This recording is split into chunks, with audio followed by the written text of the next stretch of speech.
Kang Min-jun's hands wouldn't stop shaking. 3 years.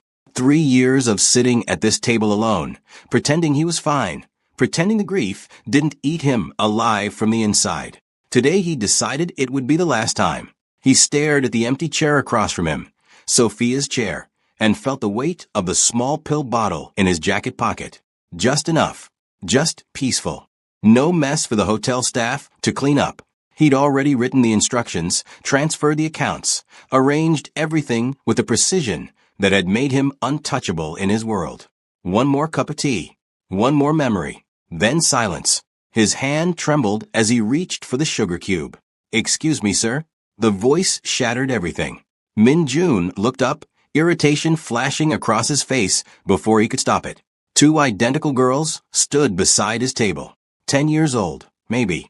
Dark braids, bright eyes, matching denim jackets over summer dresses. One had a small scar above her left eyebrow, the only way to tell them apart. The lounge seemed to hold its breath. No one approached Mr. Kang uninvited. Ever. "We're not supposed to talk to strangers," the girl with the scar said, glancing at her sister. "But this is an emergency," the other twin finished. Min-jun set down his teacup with deliberate slowness.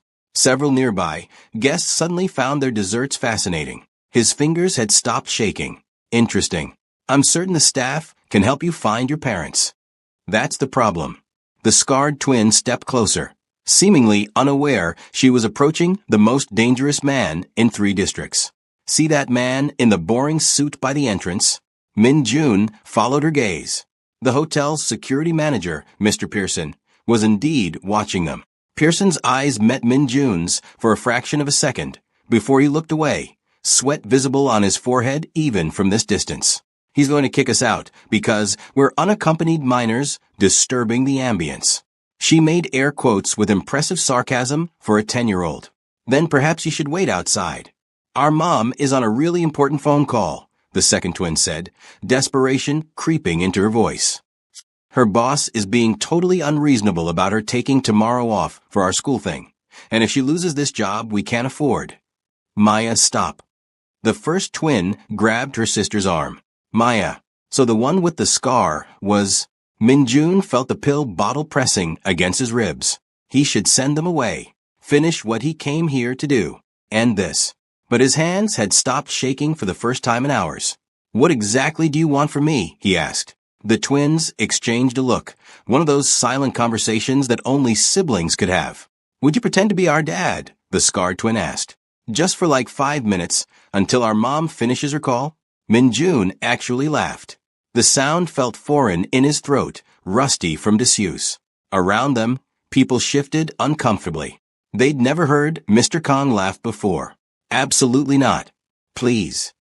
Maya clasped her hands together. "You look sad. Sad people are usually nicer than happy people." The observation hit him like a fist to the sternum. He stared at this child who'd somehow seen through his expensive suit and controlled expression, past the reputation that made grown men stammer, straight into the hollow space where his heart used to be. Not sad. Destroyed. Finished. Done. Except his hands had stopped shaking.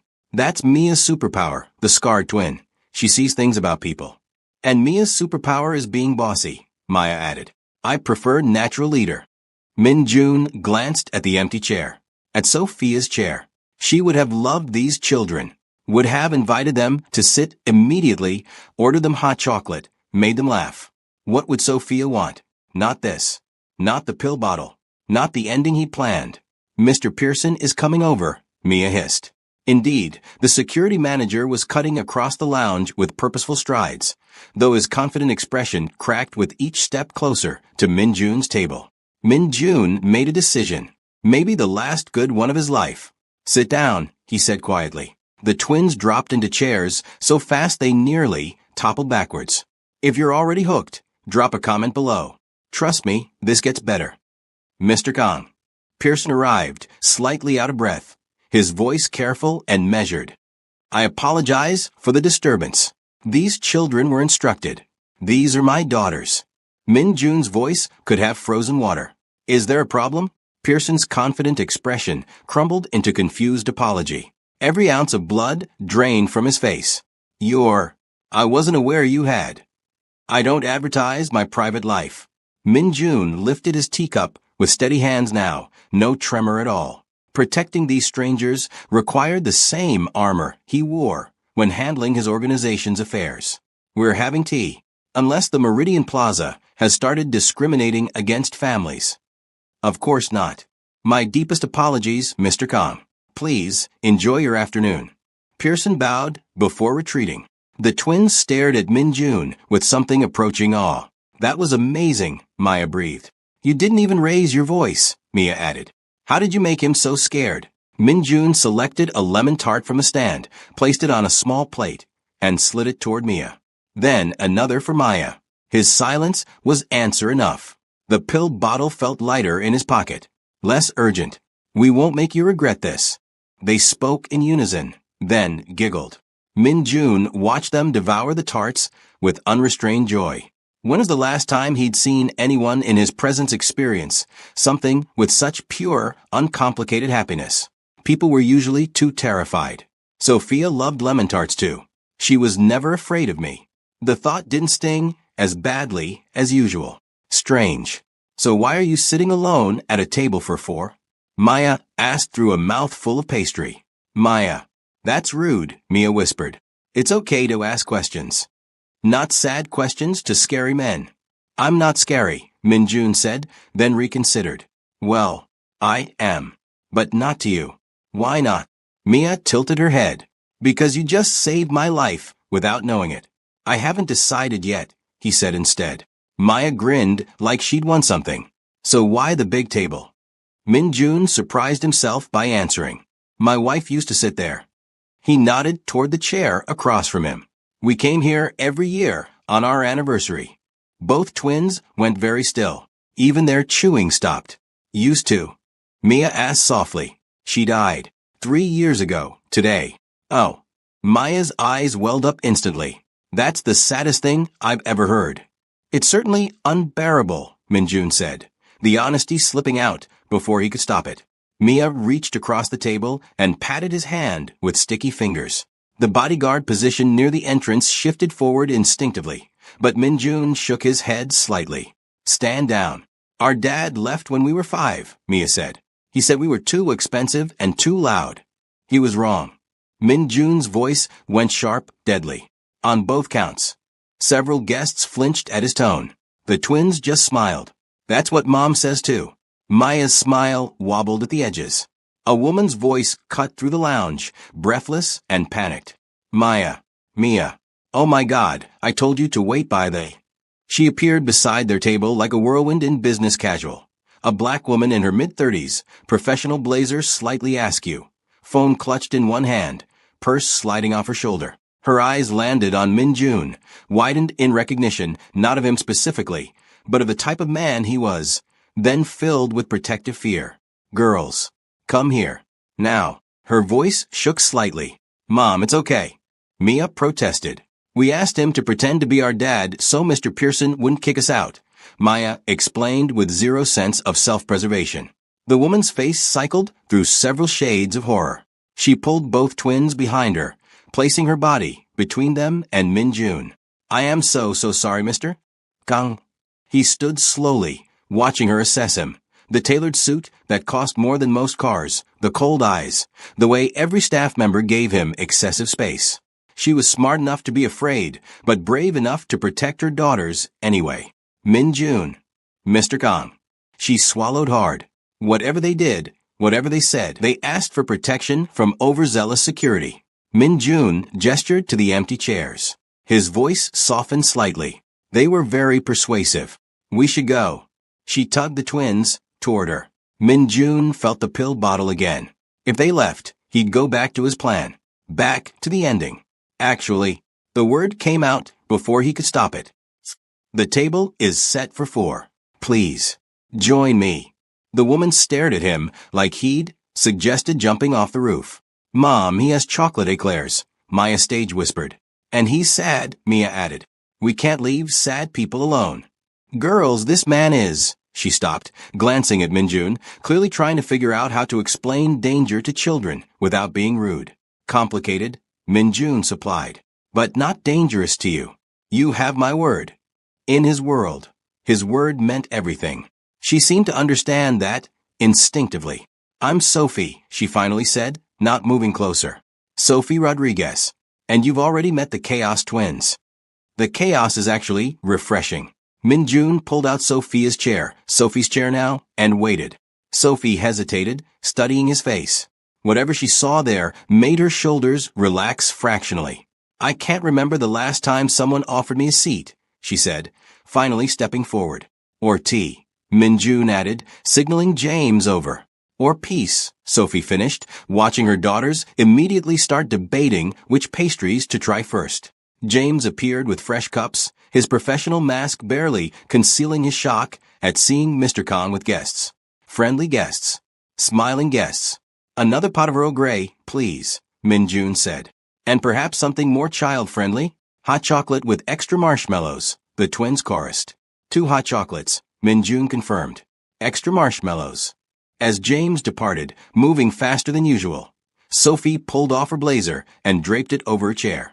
Underneath, her white blouse had a small coffee stain near the collar. Long day? Min-jun asked. Long year. Sophie laughed, but it sounded tired.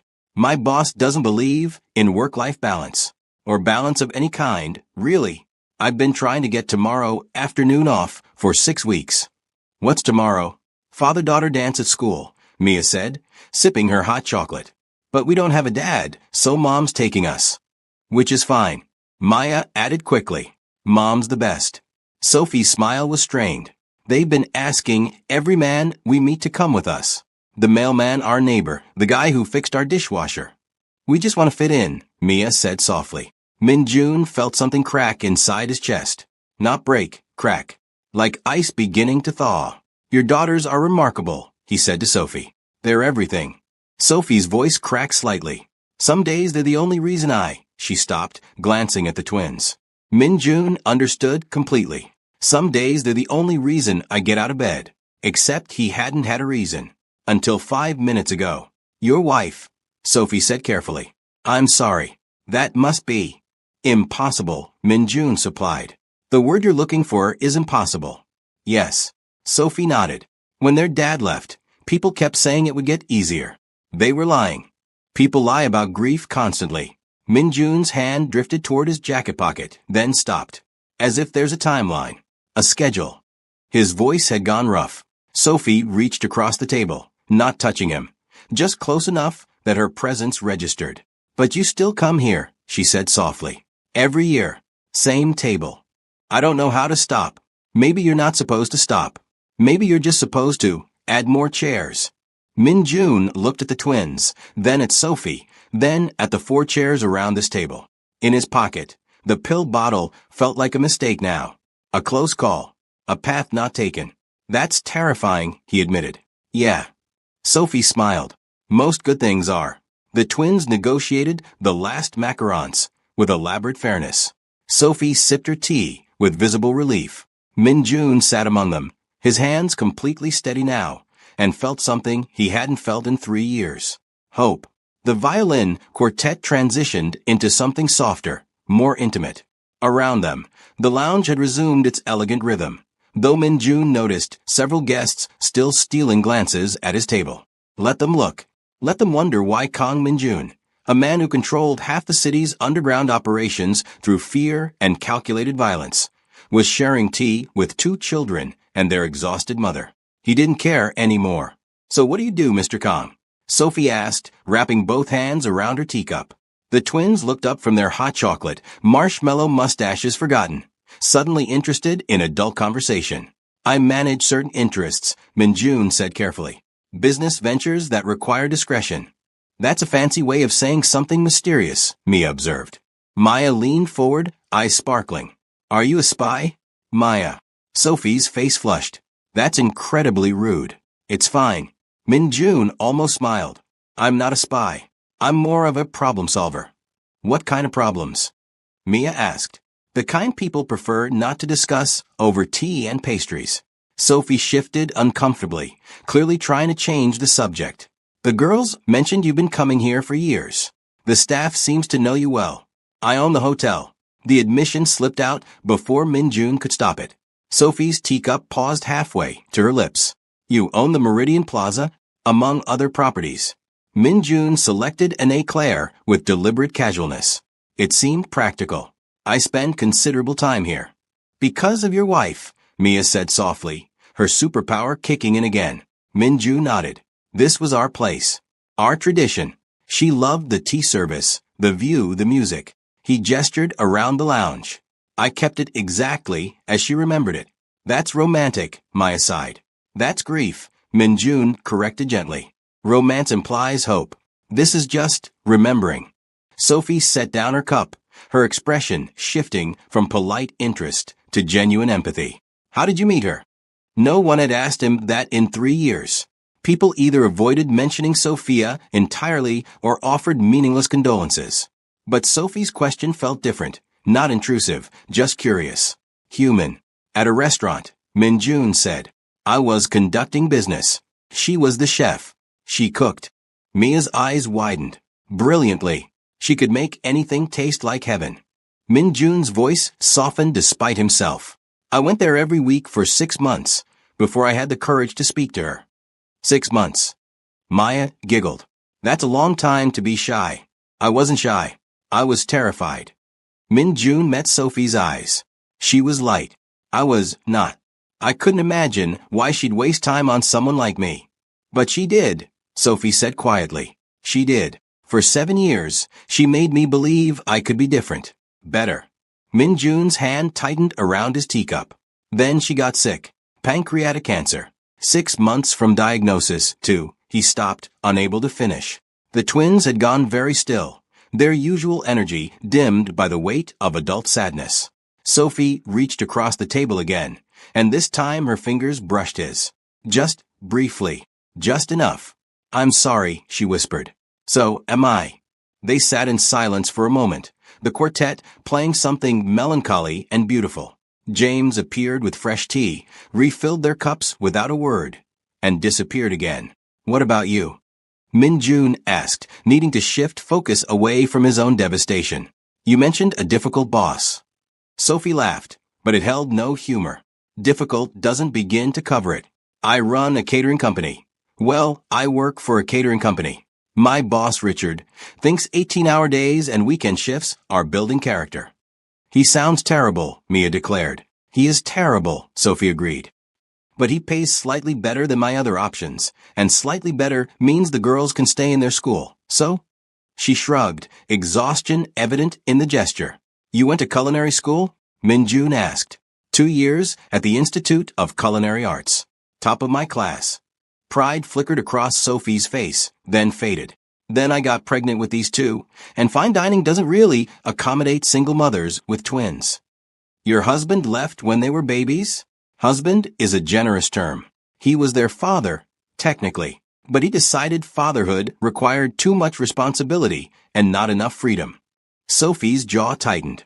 He signed away his rights when they were 5. Haven't heard from him since. Min-jun felt anger rise in his chest, cold, familiar anger. The kind that made men disappear in his other life. He's a fool, Min-jun said flatly. That's what I tell them. Sophie glanced at her daughters, who were now constructing an elaborate tower from sugar cubes. But they still ask about him sometimes. Wonder if he ever thinks about them. He doesn't deserve to think about them, Min-jun said, his voice harder than he intended. Sophie studied him carefully. You're very protective for someone who met us 20 minutes ago. I don't like injustice. Is that why you became a problem solver? Min-jun considered his answer. In truth, he became what he was through circumstances beyond his control. A brother to protect, debts to pay, violence that begot more violence until he stood at the top of an empire built on fear. But that wasn't a story for children's ears. Let's say I learned early that the world isn't fair, he said instead. And sometimes you have to make your own justice. That sounds lonely, Mia observed, her superpower striking again. It is, Min-jun admitted. Maya abandoned her sugar cube tower and climbed onto the chair beside Min-jun. She studied his face with unsettling intensity. You should come to our dance tomorrow, she announced. Maya, Sophie started. No, listen. Maya turned to her mother. He's sad and alone, and we need a dad for the dance, and he's really good at being scary to mean people like Mr. Pearson. Which might be useful if anyone's mean at school, Mia added, joining her sister's campaign. Girls, Mr. Kong has important things to do. He can't just. What do I have to do?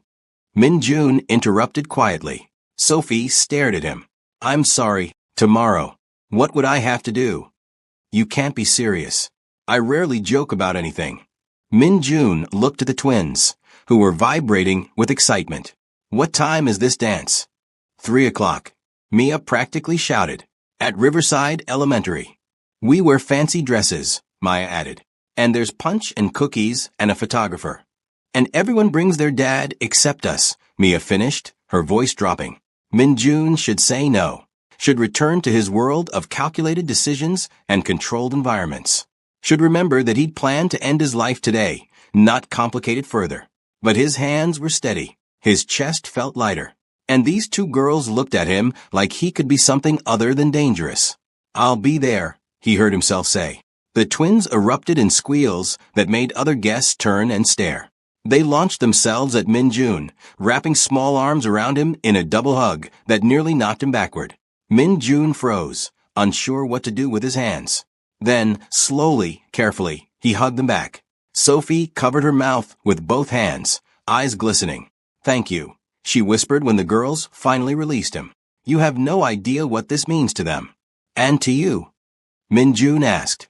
Sophie's smile was complicated, grateful and suspicious, and hopeful all at once. I'm still trying to figure out if you're real or if I'm having the strangest dream of my life. I'm real. Min Jun pulled a business card from his jacket pocket, elegant black cardstock with silver lettering. Just his name and a phone number. Call me tomorrow with the details. Sophie took the card, her fingers trembling slightly. This is your personal number. Very few people have it. Use it wisely. I don't even know what to say. Say you'll save me a dance. The words came out before Min Jun could stop them, surprising everyone. Himself most of all. Sophie's eyes widened. A slow smile spread across her face, genuine and warm. I think I can arrange that. The girls bounced in their seats, already planning the entire event out loud. What they'd wear, what songs they hoped they'd play, how they'd introduce their dad to everyone. Min Jun should feel panic, should feel trapped, should feel the familiar urge to retreat into the cold safety of his controlled world. Instead, he felt something dangerously close to happiness. His phone buzzed. Multiple times. Urgent messages from his second-in-command, no doubt. Problems requiring his attention. Decisions only he could make. Min Jun silenced the phone without looking at it. I should let you get back to your afternoon, Sophie said, glancing at the ignored phone. I'm sure you have important. Nothing more important than this. Min Jun surprised himself with the honesty. They talked for another hour. About everything and nothing. Sophie's dreams of opening her own restaurant someday. The twins' latest school project about ocean conservation. Min Jun's admission that he couldn't cook anything beyond ramen. The way Sophia used to sing off-key in the kitchen while preparing elaborate meals. The afternoon light shifted from gold to amber to the deep purple of early evening. Finally, reluctantly, Sophie checked her watch. We really should go. The girls have homework, and I have an early event tomorrow. Before the dance? Min Jun asked. Morning, wedding. I'll be done by 2, just enough time to get the girls ready. Sophie stood, gathering her purse and blazer. Are you sure about tomorrow? You can change your mind, we'll understand. I don't change my mind. Min Jun stood as well, helping the twins with their jackets. 3 o'clock. Riverside Elementary. I'll be there. The twins tackled him with another double hug. Thank you, thank you, thank you, they chorused. Min Jun walked them to the elevator, his bodyguard following at a discreet distance. In the lobby, other guests parted instinctively, giving them space. Sophie noticed, her expression troubled. People are afraid of you, she said quietly as they waited for the elevator. Yes. Should we be afraid of you? Min Jun looked at her daughters, then at Sophie. No, never you. Why not? Because you saved my life today. Because these children gave me a reason to keep breathing. Because for the first time in 3 years, I felt something other than emptiness. Because I gave you my word, he said instead. The elevator arrived. Sophie herded the twins inside, then turned back. Min-jun. She used his first name for the first time, testing it carefully. Yes. I'm glad we interrupted your tea. Min-jun's throat tightened. If she only knew how much of an understatement that was. So am I. The elevator doors closed. Min-jun stood watching the numbers descend, feeling the absence of their presence like a physical thing. His phone buzzed again.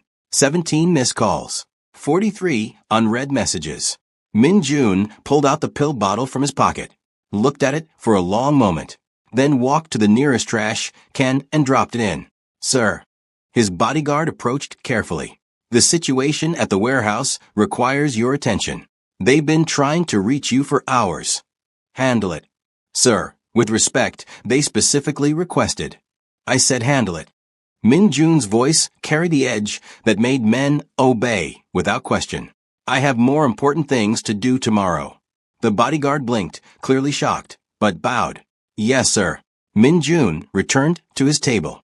The tea service had been cleared, but the 4 chairs remained. He sat down, pulled out his phone, and did something he hadn't done in 3 years. He smiled at his reflection in the darkening window. Tomorrow he had a father-daughter dance to attend. Tonight, he had preparations to make, starting with figuring out what one wore to an elementary school event when one's usual wardrobe consisted entirely of intimidation and expensive suits. His phone rang, his second in command. What? Min-jun answered. Boss, we have a situation. The deal with the... Tomorrow. Handle everything tomorrow. But... That's an order. Min-jun hung up, scrolled through his contacts, found a name he hadn't called in months. Hello. A woman's voice surprised. Ji-woo. I need your help with something. Min-jun? Is everything okay? You never call, unless. Everything is fine. Better than fine. I need you to help me shop for something. Shop? You. For a children's event. Something appropriate. Not frightening. Silence. Then, who are you, and what have you done with Kang Min-jun? I'm serious. I can tell. That's what's terrifying me. Ji-woo laughed, but it sounded pleased. When do you need this? Tomorrow. 3 o'clock. That's cutting it close. I'm aware. This must be important. Min-jun thought of Maya's scar, Mia's superpower, Sophie's tired smile. It is, he said quietly. It's the most important thing I've done in 3 years. Then I'll make it work. Meet me at my boutique at 10 tomorrow morning. Thank you, Ji-woo. Min-jun? I'm glad you called. You've been... She paused, choosing words carefully. You've been gone for a long time. It's good to hear you sound alive again. After they hung up, Min-jun sat alone in the lounge as it emptied around him. The quartet packed up their instruments.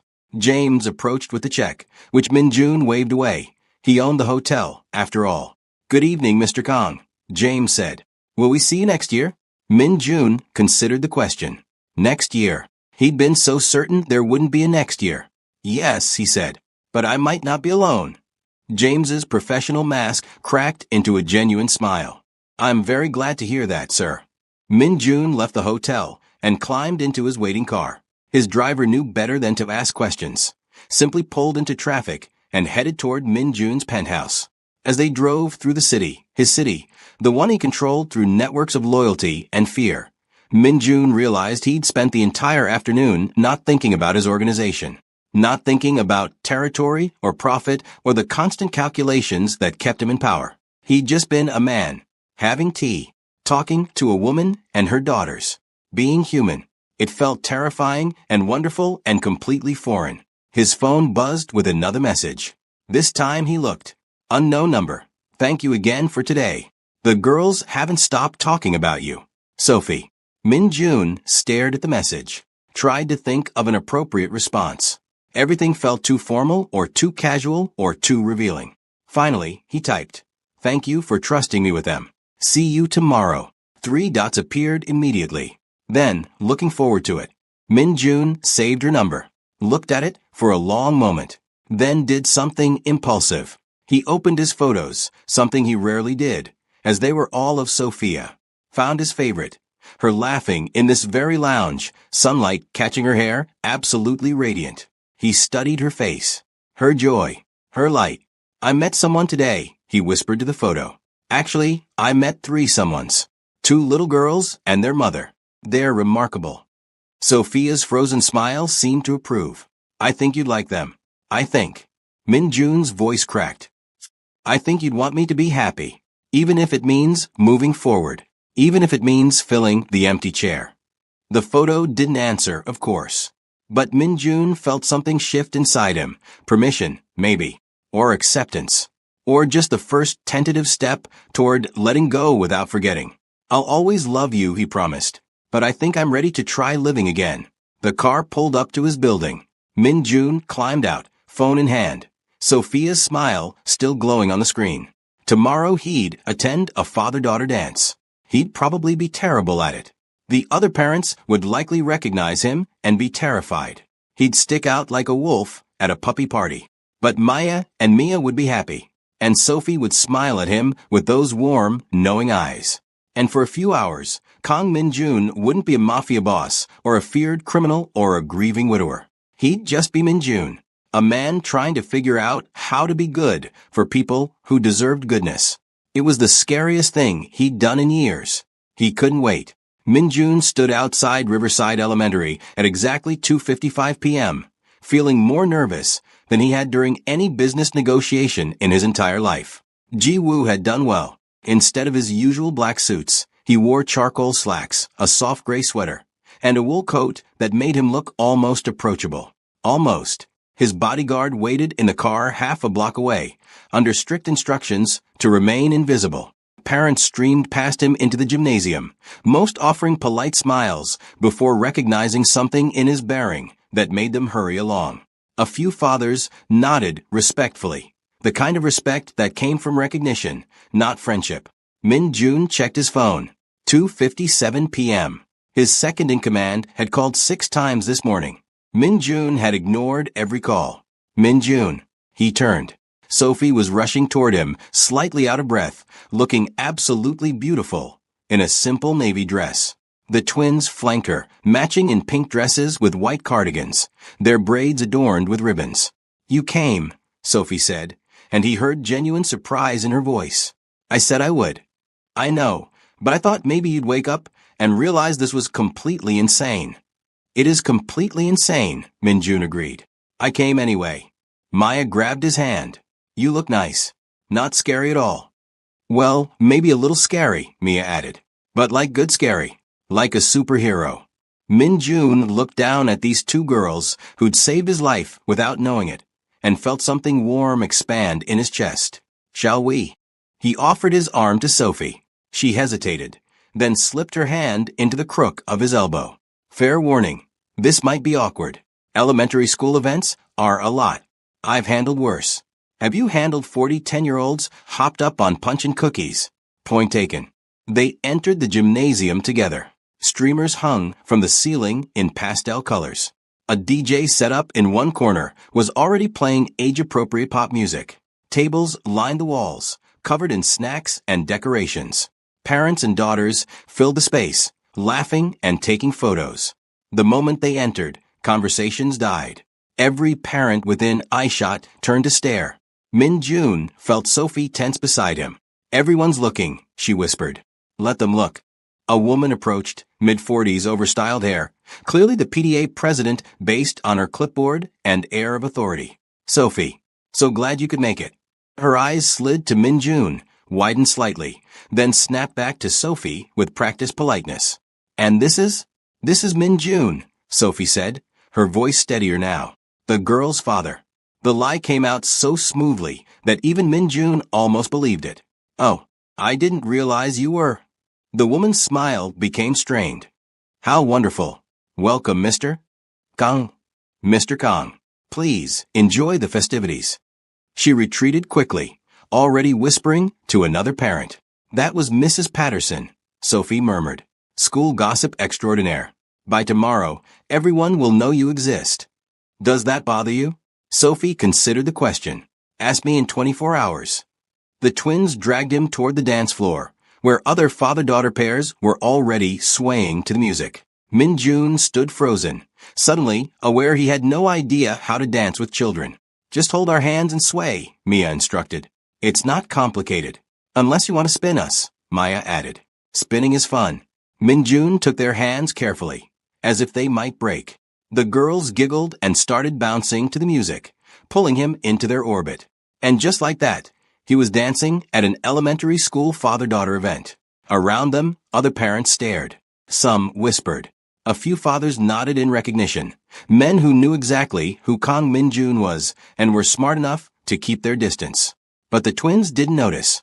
They were too busy teaching him their version of dancing, which involved a lot of spinning and jumping and absolutely no regard for rhythm. Minjun found himself laughing.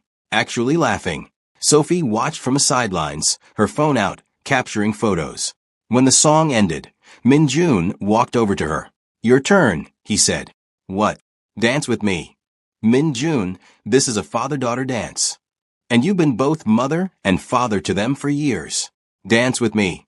Sophie's eyes glistened. She let him pull her onto the floor just as a slow song started. Minjun placed one hand on her waist, took her hand with the other, and began to lead. You can actually dance, Sophie said, surprised. My wife taught me. She said every man should know how to dance with the woman he loves. They swayed together, aware of the stares, but no longer caring. This is insane, Sophie whispered. Yesterday, I didn't know you existed. Today you're dancing with me at my daughter's school. Do you want me to leave? No. She looked up at him, and Minjun saw something fragile and hopeful in her expression. I really don't. Good. Because I'm not going anywhere. The twins appeared beside them, each hugging a leg. Can we get cookies now? Maya asked. Please. Mia added. Minjun and Sophie broke apart laughing. Go ahead, Sophie said. But only two each. The girls raced toward the snack table. Minjun and Sophie followed at a more sedate pace. They adore you already, Sophie observed. You realize that's dangerous, right? How so? Because when you disappear back to your complicated life, they're going to be heartbroken. Minjun stopped walking, turned to face her fully. What makes you think I'm going to disappear? Because men like you don't stick around for women like me. Men like me, powerful, wealthy, clearly involved in things you won't discuss. Sophie's voice was gentle but firm. I'm a single mother working 2 jobs to make rent. We live in completely different worlds. We did, Minjun agreed. Until yesterday, when your daughters asked me to pretend to be their father, and I realized I didn't want to pretend. I wanted it to be real. Sophie stared at him, speechless. I'm not good at this, Minjun continued. At being vulnerable or open or any of the things normal people do easily. My life is complicated and sometimes dangerous and definitely not suitable for children. But, Sophie's voice was barely a whisper. But I haven't felt this alive in 3 years. And I think, he paused, choosing words carefully. I think Sophia would want me to try, to be happy, even if it's messy and imperfect and terrifying. This is terrifying, Sophie agreed. Then we're terrified together. A camera flash went off nearby, the school photographer capturing the moment. Minjun barely noticed. I have conditions, Sophie said finally. Name them. First, no lies to the girls. If this doesn't work out, we tell them honestly. They've had enough abandonment for one childhood.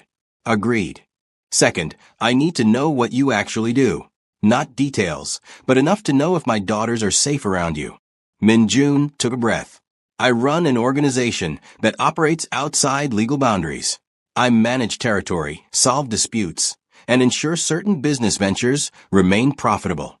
I've done things I'm not proud of, hurt people who deserved it and some who probably didn't. But I have rules. No drugs near schools. No violence against women or children. And I protect what's mine. And if we become yours, Sophie asked quietly, then I protect you with everything I have, which is considerable. Sophie processed this information. Minjun waited, prepared for her to walk away, to protect her daughters from the darkness he carried. Third condition, she said instead. You have dinner with us. At our apartment. Not some fancy restaurant. Our home. You see how we actually live, and you decide if you can handle the chaos. When? Tomorrow night. 6 o'clock. Sophie pulled out her phone. I'll text you the address. I'll be there. You keep saying that. Showing up. I will keep showing up, Minjun promised. For as long as you'll let me. The twins returned, cookies in hand, chocolate already smeared on their faces. We got you one. Maya held up a cookie for Minjun. And one for Mom. Mia added. They spent the next 2 hours at the dance. Minjun spun the twins until they were dizzy, posed for countless photos, made small talk with other parents who were clearly terrified but too polite to show it, watched Sophie glow with happiness as her daughters finally got to experience what other kids took for granted. As the event wound down, families began filtering out. Minjun helped the twins with their coats, Sophie gathering their things. Can Minjun come home with us? Maya asked. Not tonight, sweetie. He has work. But tomorrow? Mia pressed. Tomorrow he's coming for dinner, Sophie confirmed. The twins erupted in cheers loud enough to make other parents turn and stare again.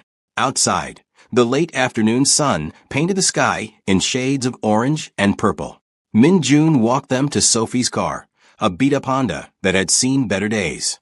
This is us, Sophie said, almost apologetically. It runs. Most of the time. Good enough. The twins climbed into the back seat, still chattering excitedly. Sophie lingered by the driver's door. Thank you, she said. For today. For showing up. For making them happy. Thank you for letting me. They stood in awkward silence for a moment, neither quite sure how to say goodbye. Finally, Sophie stood on her tiptoes and kissed his cheek. Brief. Warm. Perfect. Tomorrow. 6 o'clock. Don't be late. I won't. Minjun watched them drive away, his hand touching the spot where her lips had been. His phone rang immediately, his second in command. Yes. Boss, we need you. The situation has escalated. Handle it. I can't handle this alone. We need your authority. Then make the decision yourself. That's why I pay you. But I'm busy. Minjun hung up. He climbed into his own car, where his bodyguard waited. Where to, sir? The flower shop on 5th Street, then the toy store on Madison, then home. The bodyguard's expression remained neutral, but Minjun caught the slight raise of his eyebrow. Flowers and toys, sir? Do you have a problem with that? Not at all, sir. They drove in silence for a moment.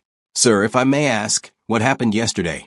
Minjun thought about the question, about the pill bottle in the trash, about 2 little girls who'd seen through his armor straight to his broken heart, about a woman brave enough to give him a chance despite knowing he was dangerous. I remembered how to live, he said simply. The next evening, Minjun stood outside a modest apartment building in a neighborhood he technically controlled but had never actually visited. He held a bouquet of flowers for Sophie and 2 wrapped presents for the twins. He was 15 minutes early. At exactly 6 o'clock, he knocked. The door flew open immediately. Maya and Mia stood there, still in their school uniforms, faces lighting up. He came, they shouted in unison. Of course I came. Minjun stepped inside, taking in the small but tidy apartment. Mismatched furniture, photos covering every wall, the smell of something delicious cooking. I said I would. Sophie emerged from the kitchen, wearing jeans and a sweater, hair pulled back, completely beautiful. You brought flowers, she said, taking the bouquet. And presents. Mia pointed to the wrapped boxes. Those are for after dinner, Sophie said firmly. Minjun, make yourself comfortable.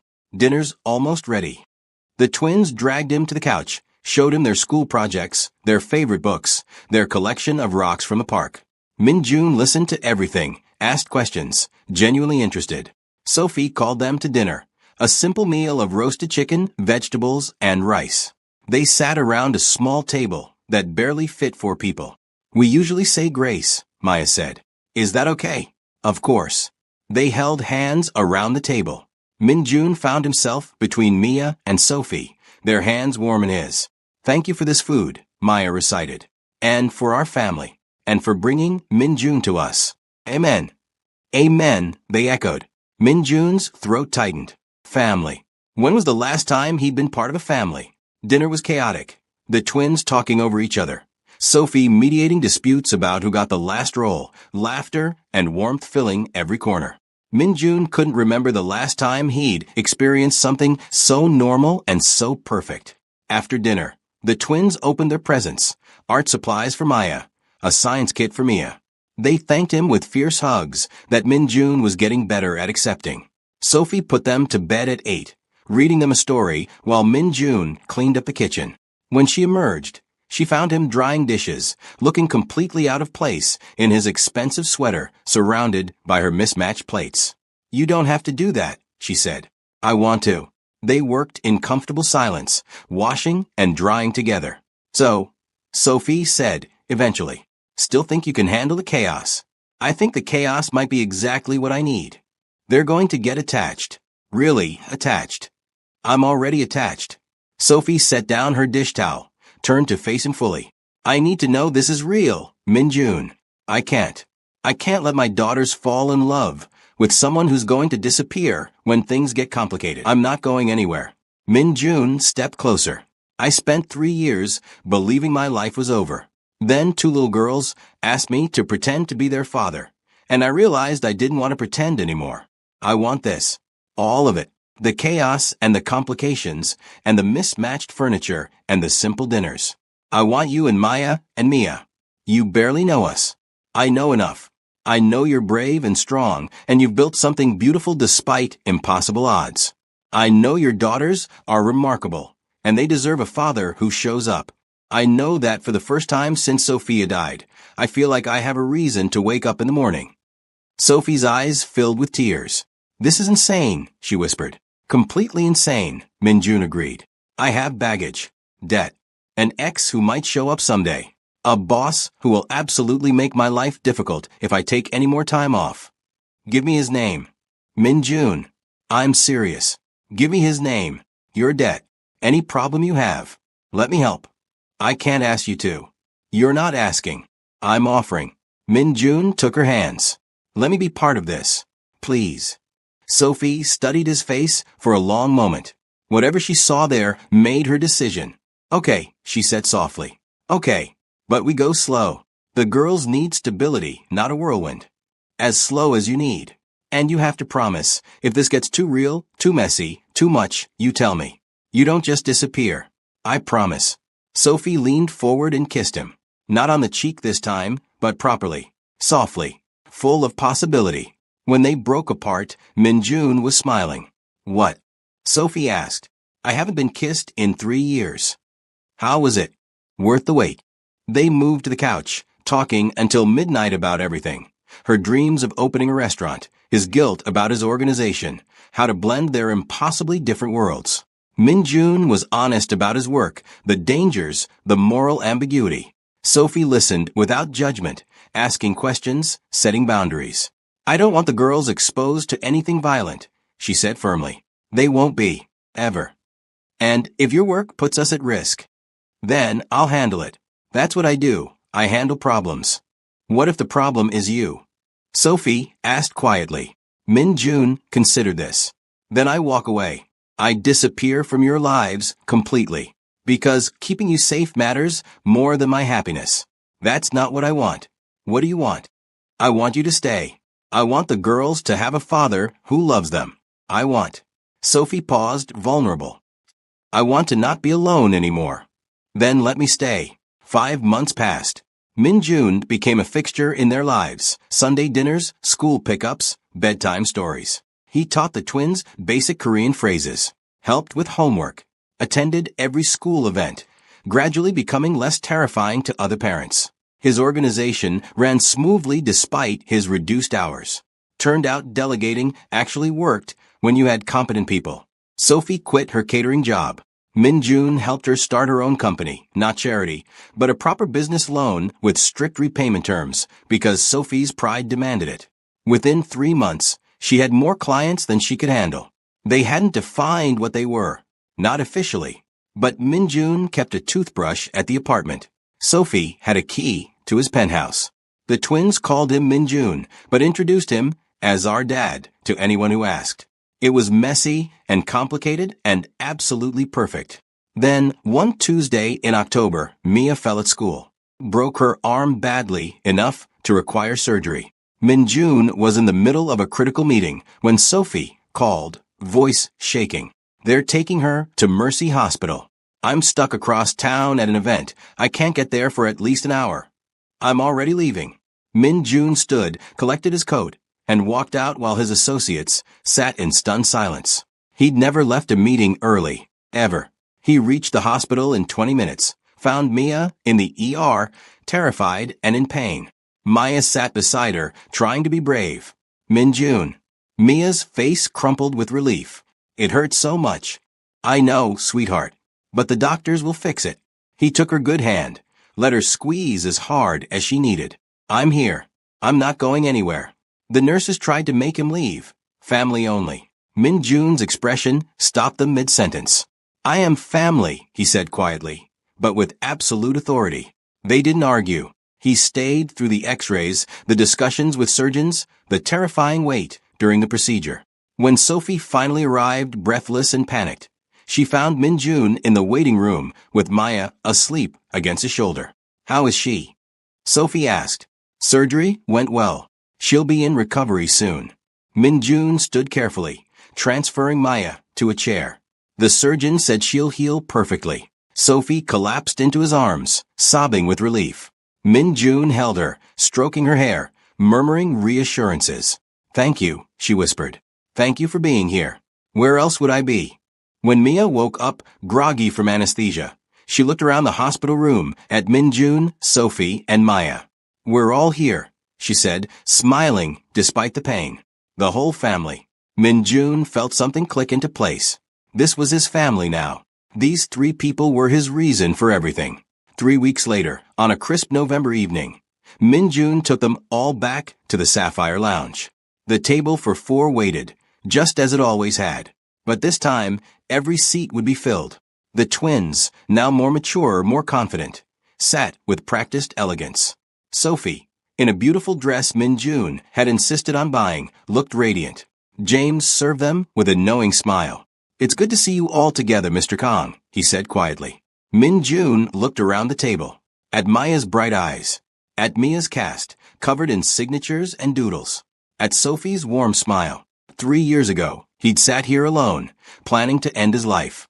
Now he sat surrounded by the people who'd saved it. Sophie, he said, his voice steady despite his racing heart. Mia, I have something to ask you.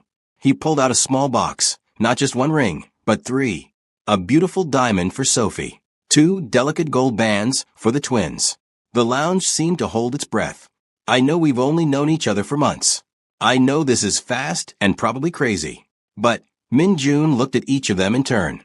You 3 are my family. You've been my family since the day you walked up to this table and asked me to pretend to be your dad. The twins were already crying. I don't want to pretend anymore, Min Jun continued. I want to make it real. All of it. He turned to Sophie, opened the box. Will you marry me? Will you let me be a real dad to your daughters? Will you let me spend the rest of my life making you happy? Sophie covered her mouth, tears streaming down her face. The rings for the girls, Min Jun explained, are a promise. That I will always be there. Always show up. Always love them as my own. Yes. Maya shouted, too excited to whisper. Obviously yes. Mia added. Everyone laughed through their tears. Sophie took Min Jun's face in her hands. You showed up, she whispered. You kept showing up. I always will. Then, yes. 1,000 times yes. Min Jun slipped the ring onto her finger, then carefully placed the bands on each twin's finger. Promises made in gold and love. The lounge erupted in quiet applause. Other guests smiled. James wiped his eyes discreetly. The quartet began to play, the same song that had played when Sophia sat in this chair years ago. But this time, it didn't hurt. This time, it felt like a blessing, like permission to be happy again. Min Jun stood, offered his hand to Sophie. Dance with me. They swayed together, the twins joining them, all 4 of them moving to the music as a family. Min Jun caught his reflection in the window, no longer alone, no longer broken. Just a man who'd found his way back to life through 2 brave little girls and their remarkable mother. I love you, he whispered to Sophie. I love you too. The empty chair was filled, the table complete, and Kong Min Jun, the feared Mafia boss who controlled half the city, felt something he hadn't felt in 3 years. Peace. If this story touched your heart, please like, comment, and subscribe. Share it with someone who needs hope today.